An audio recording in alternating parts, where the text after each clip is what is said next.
Okay, ladies, we are starting out with chapter 1 of The Wounded Heart by Dr. Dan B. Allender. Chapter 1 is called The Reality of War, Facing the Battle.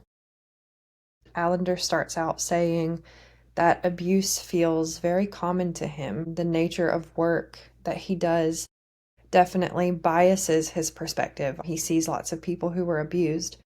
But he's saying that he sees people who could be anyone, your next door neighbor, your kid's Sunday school teacher, your pastor, your physician, your wife, or your husband. And for a lot of these people, the sexual abuse lingers in their life. They've dealt with the pain of it for so long, it's become dull. They no longer recognize it, but it still interferes with their capacity to perform the routine tasks of their lives. In a lot of cases, you would not even suspect who has been abused. A lot of people wouldn't necessarily recall having experienced past sexual abuse, and a lot of people would lie about it or make up a different story about it just to cover the shame of admitting that they were the victims of one of the few crimes where the victim feels more shunned and rejected than the criminal. I really like how he approaches this subject. He recognizes that it's difficult, it's nuanced. There's a layer of shame here that a lot of one of his clients was a woman whose father was active in the church and was abusing her sexually. She said that she would rather die than own up to the abuse because if she told anyone what happened, she could be abandoned by not only her parents, but her entire family and also the church too. For her to go on living would mean that she would just forget what happened to her. She would be giving up the true support of her family and friends because they were not going to help her with what she was going through. He explains how this is not uncommon. A lot of times when people try to look into what happened in the past, a terrible price must be paid. He talks about a friend who broke his wrist and the parents did not take him to the hospital to have the bone set. And so, of course, the body does what it does. It takes care of itself, it heals. But because the bone was never set, he was not able to bend his wrist in a certain way. So it messed with how he lived his life, and it was something that he had to live with the echo of his parents' neglect for the rest of his life. An interesting quote here is, "Why bother when he has learned so effectively to cope with the wound?"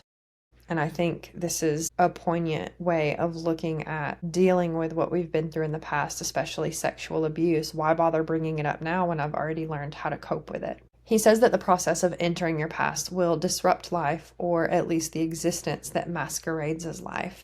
It's very difficult because it could bring up feelings of fear, confusion, anger. Marriages might need to be reshaped. Sexual relations may be postponed while the partners devote themselves to healing. The process would be difficult even in an ideal world with supportive partners, friends, and churches.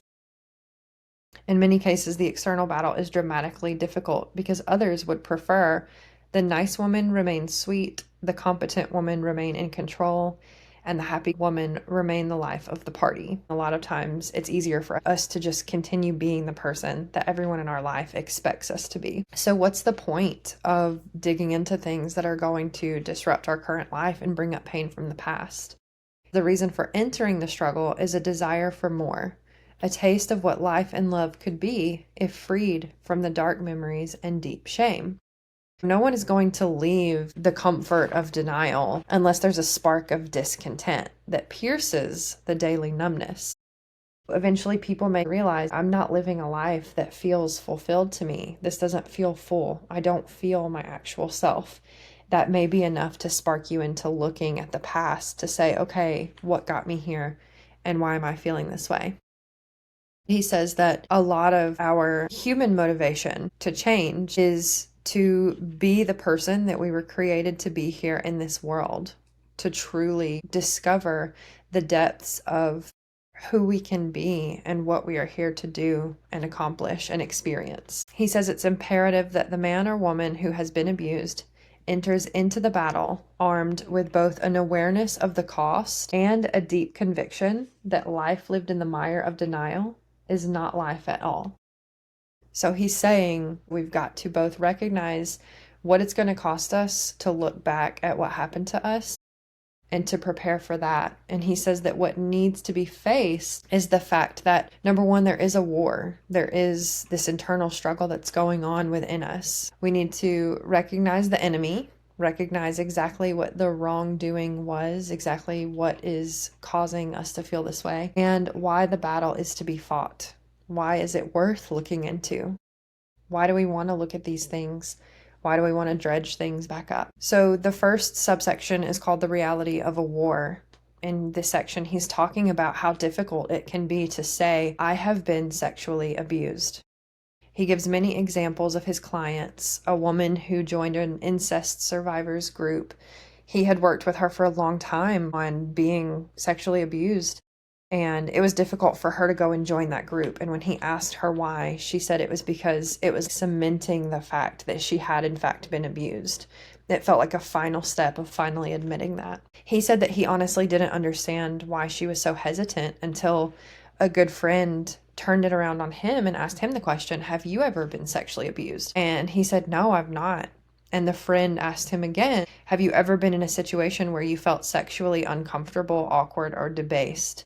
And the author actually answered quickly and said, well, of course. And so when the friend asked him about details, he remembered several instances, one at a camp he attended as an adolescent, one that was an invitation he turned down while he was in Boy Scouts, and then an actual sexual assault that occurred at a football camp. And the friend looked at him stunned and said, does that not fit your definition of sexual abuse? And the author said, I was dumbfounded. It was not that I had entirely forgotten those events, but I never would have allowed them to be labeled with a word that might open the door to further exploration. So he's really illustrating here there's a deep reluctance to begin the process of change by even admitting that damage has occurred. He brings up a few more examples. One where a woman was abused by her father, uncle, and grandfather, and she agreed that she was harmed by their behavior, but reluctant to call it sexual abuse. The author actually talks here about how sometimes we may be reluctant to say that what happened to us was abuse. But when we look at the ones that we love and other people that we know, it might be easier to say, hey, what you went through was sexual abuse.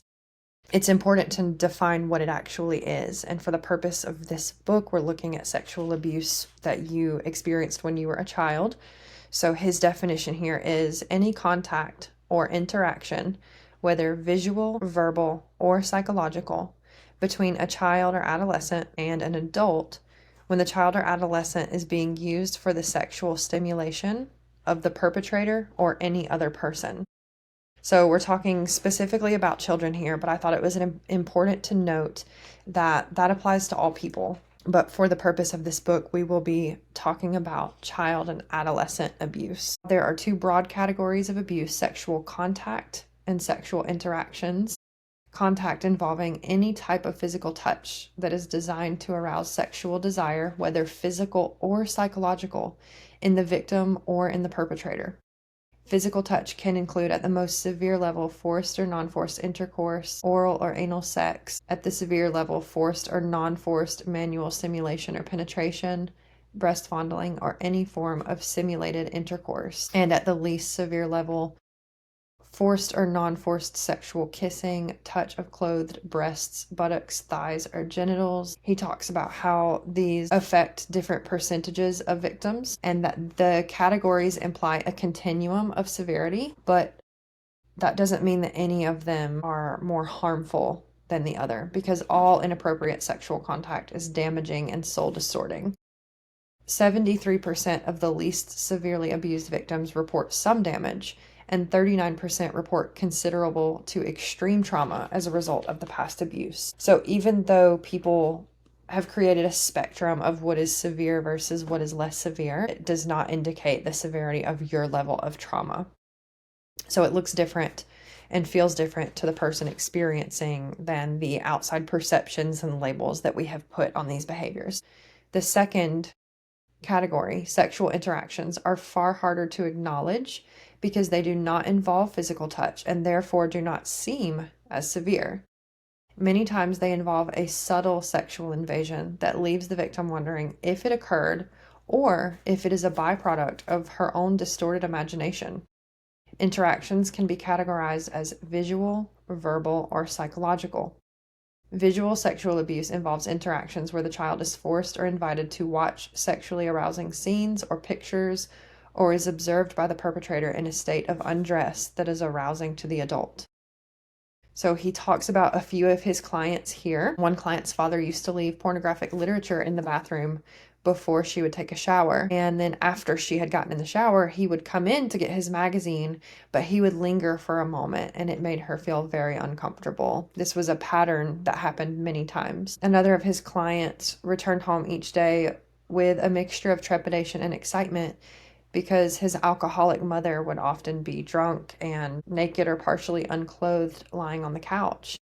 And this preyed on his teenage curiosity and growing sexual responsiveness to visual cues, which is highly unprotective from the mother. A parent or adult who finds arousal in watching a naked child or introducing a child to sexual stimuli has without a doubt sexually victimized that child. Verbal interactions also count here. So he was talking about a friend of his who discussed that her father would talk about her body all the time growing up, as casually as if he were talking about her grades. He would visually scan her body. She said it felt like he was looking for evidence of head lice. That's how closely he was examining her. And he would measure her skirt and check out her hair. He would judge her boyfriends, and he would even comment on her body in front of her dates. His endearing term for her was TT. No one knew what it meant for years, but she knew that he was referring to her breasts. So verbal degrading obviously is emotional abuse, but it is also sexual abuse, and it violates a developing child's sexual identity. The author goes on to explain that verbal sexual abuse can also come in the form of suggestive or seductive interactions. One of his clients was always in disgust when she was around her grandfather because every time he saw her, he would wink and chuckle. And so when she was internally uncomfortable and expressed that, her parents would say that it was disrespectful and that she was just crazy. And this woman said that it actually lasted for 30 years until she tried to have other interactions with her grandfather. And it came to light that he would wait until no one else was around and he would say extremely inappropriate things to her that many people would just laugh off and say that he was being a silly old man. It's important to note here that he only spoke like that when he was alone with his granddaughter. So he knew that it would go unnoticed, and anything that he said in front of other people would be innocent to their eye. But a lot of times it would end in lengthy hugs or kisses that caused her to feel extremely uncomfortable and feel tightness in her body anytime he touched her. Actual seductive verbal interactions are usually easier to discern. So to be invited to take a shower with someone, to go down in the cellar with someone, to take a long walk in the woods with someone when there are sexual cues emitted, or if past sexual abuse has already occurred, obviously someone is going to say, okay, this is an abusive encounter. But verbal abuse is a very powerful and deep wound, and it's important to note here that it produces the same exact damage as sexually abusive contact. A final category introduced in this chapter is psychological sexual abuse. There's an overlap between visual and verbal and psychological here. So psychological sexual abuse will occur through verbal or visual means, usually both, but it will also involve more subtle, non-specific, more mood-generating communication that, according to the author, erodes the appropriate role boundaries between a child and an adult. So, for example, a mother who will talk to her son about her sexual struggles with his father. The author says that the damage here may not be overt, it may not be noticeable. The child may actually start to feel special and defend that these interactions are appropriate and they're fine. But the reality is that they are actually abusive, they're inappropriate. Because, for instance, in this example, there's a sense of sexually bonded uniqueness for the son that violates the natural boundaries between mother and son. So it really blurs the lines here between the parent-child connection, and it also changes the family roles completely because the son is competing with the father, the daughter is competing with the mother, etc. Whenever a parent or caregiver uses a child to fulfill their sexual desires, abusive dynamics will be unleashed in the child's soul. So the fact that sexual abuse can be subtle does not need to cloud our perspective that it's equally abusive and damaging. Just because you've been through something that no one can quantify or prove or explain exactly what happened to you, the feelings that you may be experiencing are enough to tell you, okay, something is not right here. Something has been damaging and it bears looking at. The next subsection is called Who are abusers? The abuser can be anyone.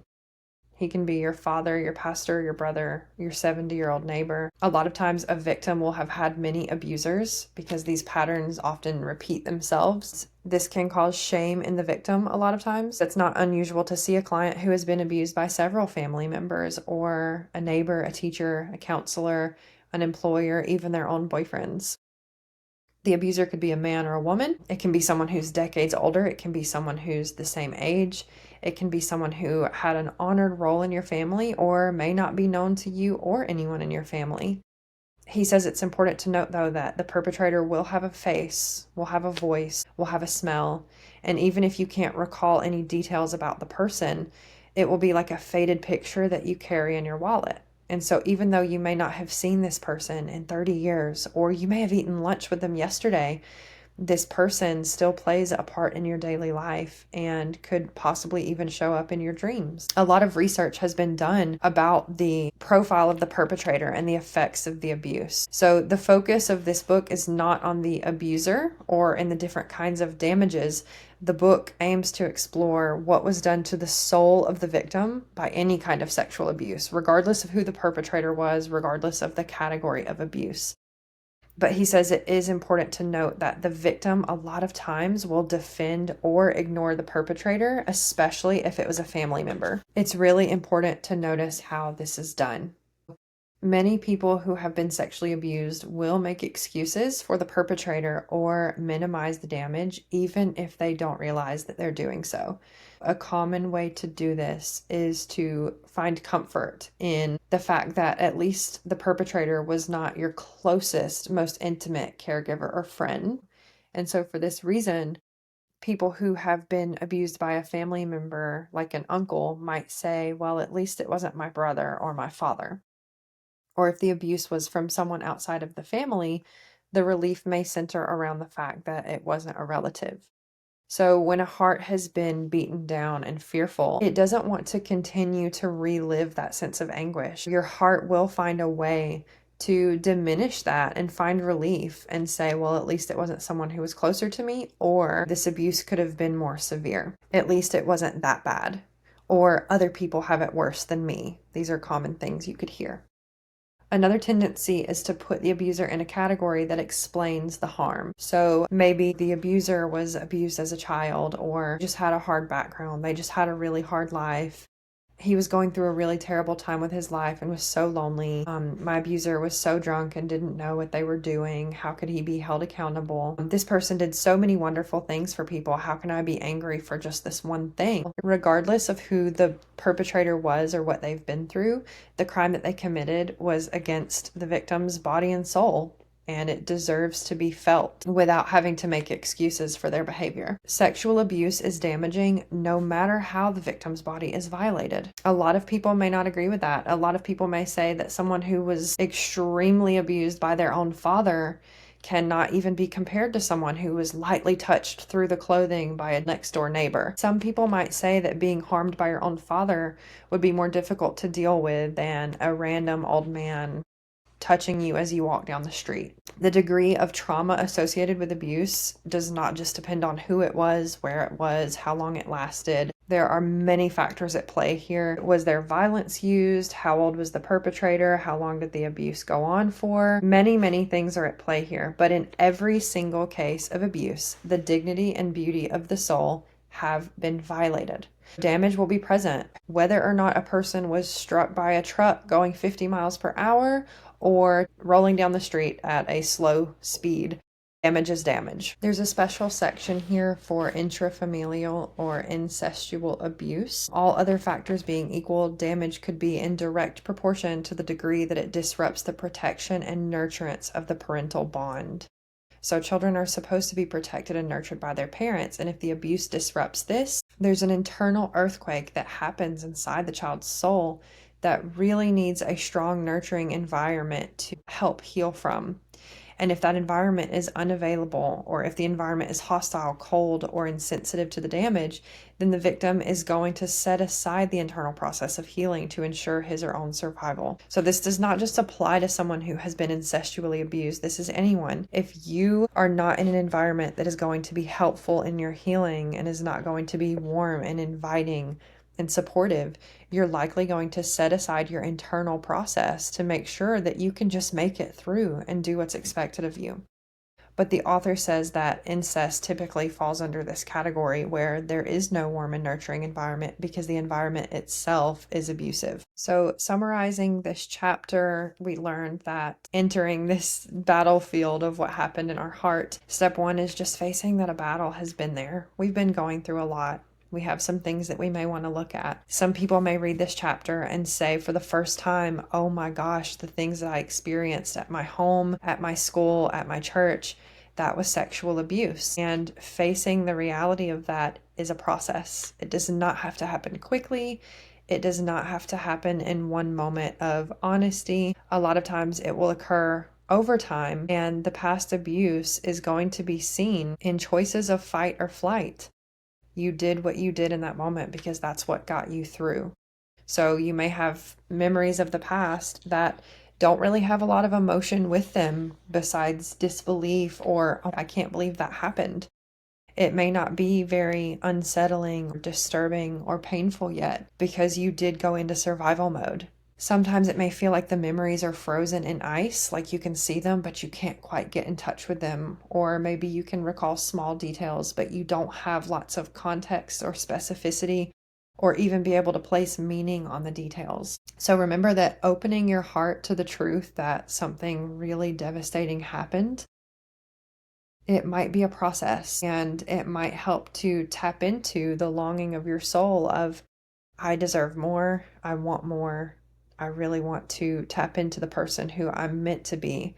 The abuse may sometimes be denied, mislabeled, or minimized, which means that the enemy of this battle, the abuse itself, could go unrecognized or misunderstood. And so you haven't even been properly equipped to fight the battle. And so it's not something that you've had to roll up your sleeves and really know how to dig into. Once it's been avoided for so long, the heart has become wounded and it may be crying out for hope at this point. And sometimes it's been crying out for years, but we've had to silence that in order to keep going. So hopefully the first chapter of this book has started to kind of give a voice to the cries that have been there, or allow a space to open up and see if anything does need to come forth to be looked at. And just a reminder, I know some of this might have been difficult to hear, so I just want to say personally, make sure that you go at your own pace. Make sure that you feel okay while you're listening to this. If you need further support, please reach out. Please tag me in the chat. And if at any time you feel like you don't want to do this anymore, please stop. Please do not feel like you have to finish this just because you committed to a book club chat.